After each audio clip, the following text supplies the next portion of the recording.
garden bread. Lee, where are you? Lee, come on! Check, test, check.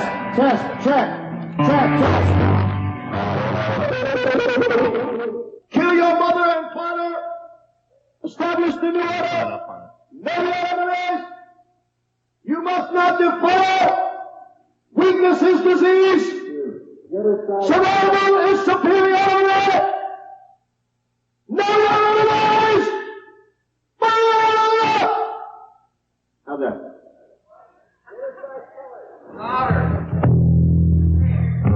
Oh, let's see. Steal the money from your mother, buy a gun. We destroy the family. Kill your mother and father. We destroy the family. Isn't that nice? Welcome to a concert in the San Fernando Valley.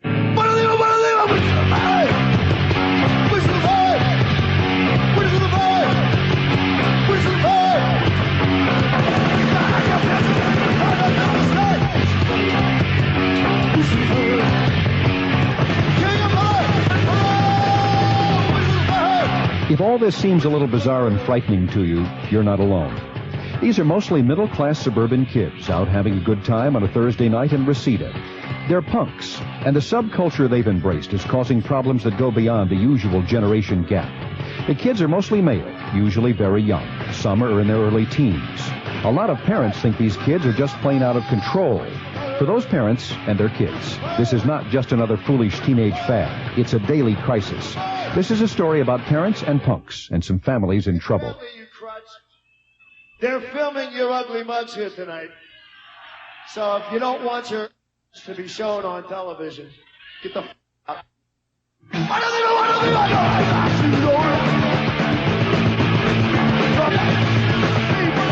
Believe it or not, this is not a full-scale riot. There are rules in all this bedlam, and the rules are being enforced.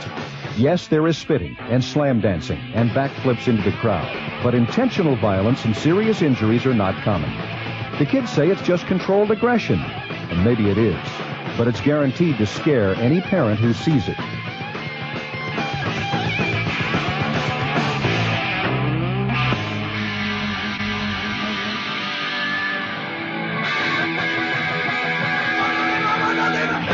It should be noted that all this activity is incited by music.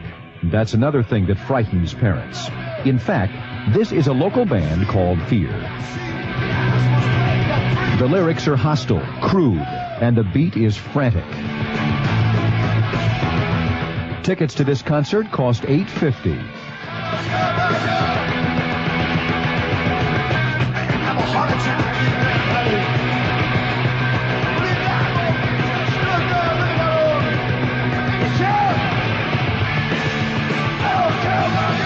It's about living in New York and Philadelphia.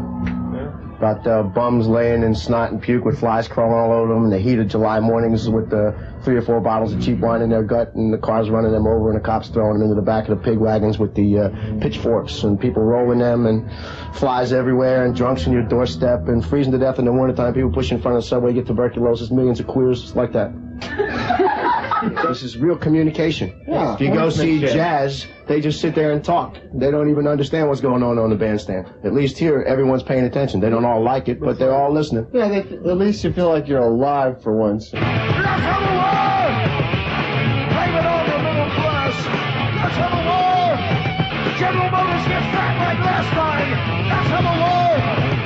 Give thanks to the queers! Let's have a war!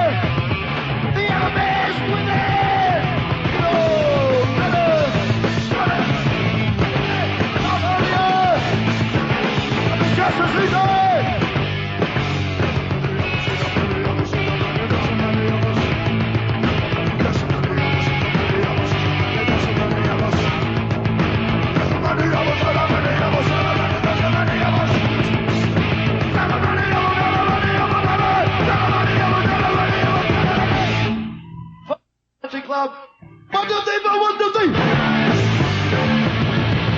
You get the feeling that Fear is putting us on. Their music is satire, grotesque satire, but satire nonetheless. That's probably not much comfort for parents if their kids are young, unsophisticated, and take the punk message seriously.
It's a theory of life. It's what you believe in. Punk rock is something that you dedicate yourself to. Just because we're different, they have spaz attacks. Believe in the anarchy, man. It's going to be the way.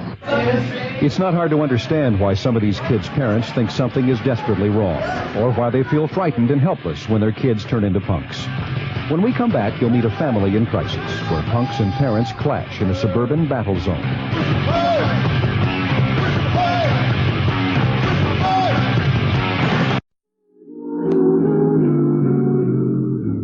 Punk started in England, but it was several years before it made its way into America's suburbs.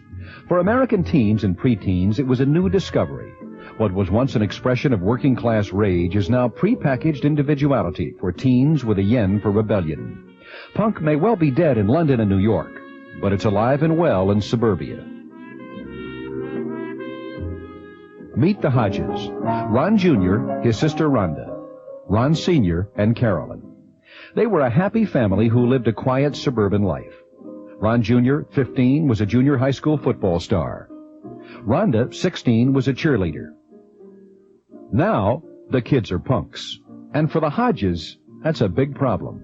They were thinking of putting me in a mental hospital for a while, because they figured I didn't want to live here, so they put me in a mental hospital. Thought I was crazy or something. It was because I changed. The punk movement seems to be totally anti-parent, but especially anti-mother. And of course, it leaves me wondering, well, what did I do? What did I do? When I first got into punk, I was saying, well, I'm not going to become anti-parent. And now I'm really anti-parent. I just changed. This is a kid that changed from a top athlete and an honor student to a kid that was ready to drop out of school, didn't care about grades, doesn't care about athletics, doesn't care about anything except maybe listening to the music. He has no goal. Well, we ran away because, we felt we didn't have any freedoms or anything. They cannot just take one drink. They're going to drink to get high. You're saying that. Well, you've done some drinking. I've had maybe the equivalent of 1 glass of beer. Well, you drank a half a bottle of wine before you drove my Cadillac. When was that? At the football game. Oh, well, did Tina tell you that she did too? No. See, she did too. Tina didn't tell me anything. I read it in your own handwriting. Oh, well, she did too. Now you know that. And her mother's going to. We knew something was wrong. We didn't know what. And we had to use every method at our disposal to find out what was going on, because it was coming to the position where there was going to be physical violence. They went through all my stuff to find out if I really did lie. And they found out by reading my diaries. So my advice to everyone else would be don't keep writing. We did go through her diary. I was only able to read a couple of pages before I just felt sick to feel that this is what she has done to me. This is what she's done with my trust. To feel that she could do that to me. It's like they show us one side. They put on an act for us when they want something. But we found out that they're not like that. And that really does hurt. We found a letter from one of Ronnie's girlfriends that really set us off. We had the girl's father come over and he read the letter, and the things that they were saying about what they wanted to do, getting drunk, swallowing pink hearts and getting high, it was an eye-opener. It finally led us to a clue as to what was going on and why we weren't getting through to them. They're too overprotective. And they say, how we broke their trust. We never had their trust. They never trusted us at all. So, we'd just lie anyway. What can it hurt? They're not trusting us anyway. He's been at enough counseling to where somebody's told him that my fixation for him playing football is I'm trying to live my life through him and be the football player through him that I never was, et cetera, which is a lot of BS. Basically, I don't need to go watch him play football, I can go watch anybody play football. There's such a thing as diminished love. And believe me, we're experiencing it. When you've had so much hate come towards you for such a long time, love diminishes. Because Armageddon's here at last. We'll all go up a nuclear blast. Fight war, not war. Fight war, not war. So far, the Hodges haven't found any solutions to their punk problem. Now they're getting professional help. But the kids are still alienated, and the parents are still distraught. They are no longer a happy family. And they aren't alone. There are, of course, no figures on the number of punks in Los Angeles. Some say the movement is growing. Some say it's dying. Some say it isn't a movement at all. Maybe it's just a phase these kids are going through. Someday all these kids will be happy, well-adjusted adults. In the meantime, there's a big question facing a lot of parents and kids. Can the family survive this phase? When we come back, you'll meet a therapist who's trying to bridge the gap between punks and parents.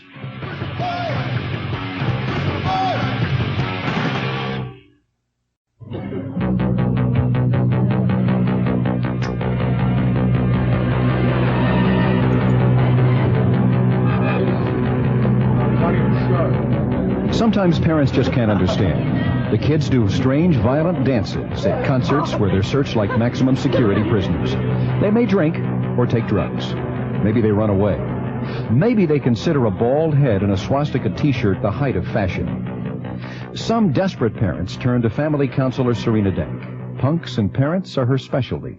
People have this vision of groups of parents getting together and trying to stamp out punk, which is not true. Parents of punkers is a group of people that get together, discuss ways of coping, of understanding, information, and it also involves the teenagers. It's not just the parents. Hey, they don't give you 1 ounce of love. If they would even touch you, you know, he'll let me. If I say, Paul, let me hug you or let me kiss you, he will. He'll let me. He doesn't ever return a hug. I mean, you're just hugging a cardboard. He doesn't ever return a kiss. It's a cheek, you know. But that's it. I mean, nothing. Nothing. It was impossible to talk to him for years. He would either be sleeping or he was out. Or if I tried to talk to him, you can't get through. There's no rational thinking. At the same time, we allow them to explore a lot because that's a very healthy thing for minds to explore, the curiosity. Unfortunately, by the time she had satisfied her curiosity with punk, she became a punk. The Chetch just didn't seem to care about anything and about anyone, and he didn't seem to care about himself. And it just to me seems such a waste. It's made us like zombies towards each other. I mean, we support each other, but we're drained. You know, we just haven't been. We're so busy trying to figure out what we can do that we have no energy left for each other. You know, it's we're not blaming each other.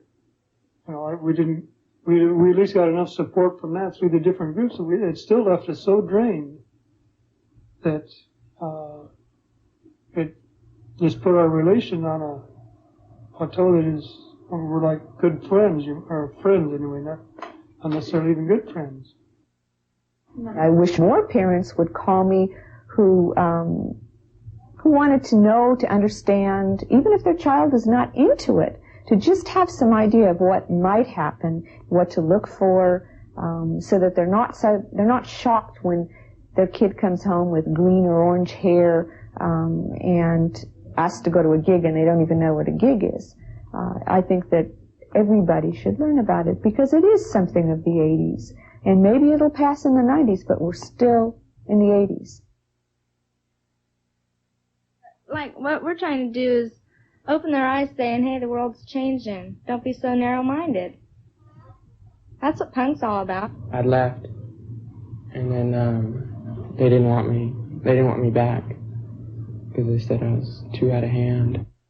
Personally, I'd rather die of nuclear fallout than chemical warfare. Why don't they attack that? Mustard gas, you turn into a big blister. It's painful. I'd rather die instantly. She thinks I'm really morbid. Why? Because I look dead a lot and things like that. Because I keep dead flowers in my bedroom and stuff. So she thinks you're kind of embracing the concept of death. Yeah. Are you? Not really, no. I don't want to bring another human being, another life form into a world that just sucks. This world is terrible. There are, of course, no final answers or cures to be found in these therapy sessions. They do provide parents with basic information about punk and all its rituals. For the kids, it's a chance to talk with at least one adult who is trying to understand without judging. Dank is not a deprogrammer. She simply tries to get parents and punks to talk together, which may be the first step. We're all talking about future, and you drop out of school when you're 12 or 13 or 14. How do you think you'll get back into it, or how does one get back into it after you drop out? I used to do really good in school until I stopped going. Just got bored of it. I'd sit in class and stare at the walls. I wouldn't take anything that the teachers said. Test would come around and I wouldn't know what they were talking about. We had to try to save all the young people, because young people is the future of the country. I tell him, hey, if I drop dead, you'd walk right over me and go out to your friends. Does that hurt? Oh, yeah, it kills me. Why does it hurt you? You know, your own kid. You know, somebody that you love. It's been very difficult for me. And I think it's been very difficult for Oliver. Cut up, broken hands. It's difficult for me to speak right now. After watching this little therapy session, it's important to remember that this is not the first generation to bring parents to tears. Teenagers have always had a special talent for that. And you have to ask a question. Are these kids troubled because they're punks? Or are they troubled because some teens are always troubled?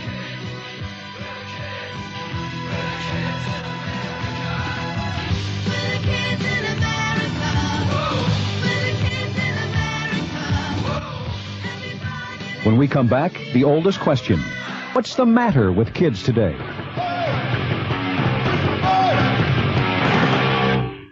Kids, I don't know what's wrong with these kids today. I'm a punk. I'm dissatisfied with your society, man. Kids, who can understand anything they say? It just means individuality. Kids, they are disobedient, disrespectful oafs.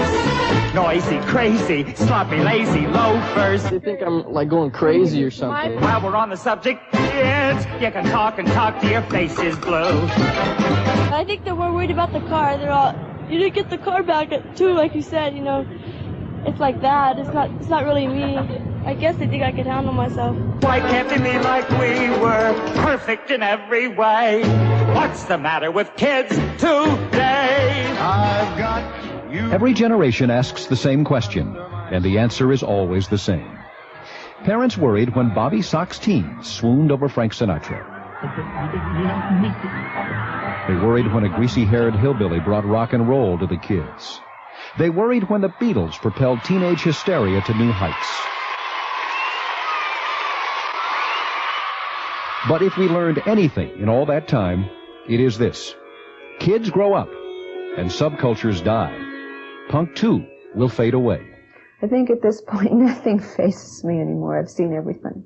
I don't get shocked by anything. I'm concerned continually. I'm very concerned. I think that's another reason why I hang in there, is I want to see these kids survive this so-called phase. I used to fight a lot. I used to just go off and beat the shit out of someone for no reason, just, you know, leave them there half dead.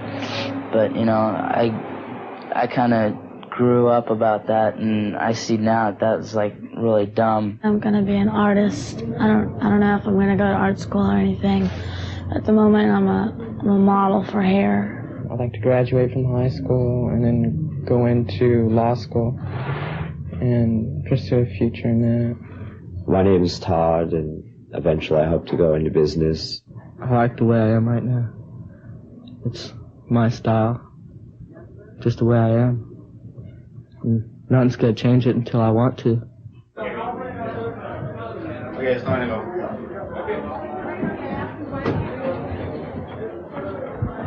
He was about to crunch salute yous.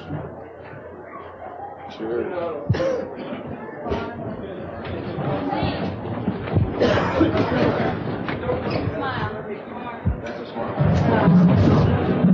Hey, you got beers coming out, I'll bring it on the side.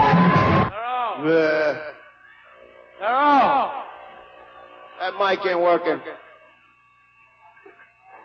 Greetings, friends. What have you mooks been doing since the last time we saw you? The same shit, I bet.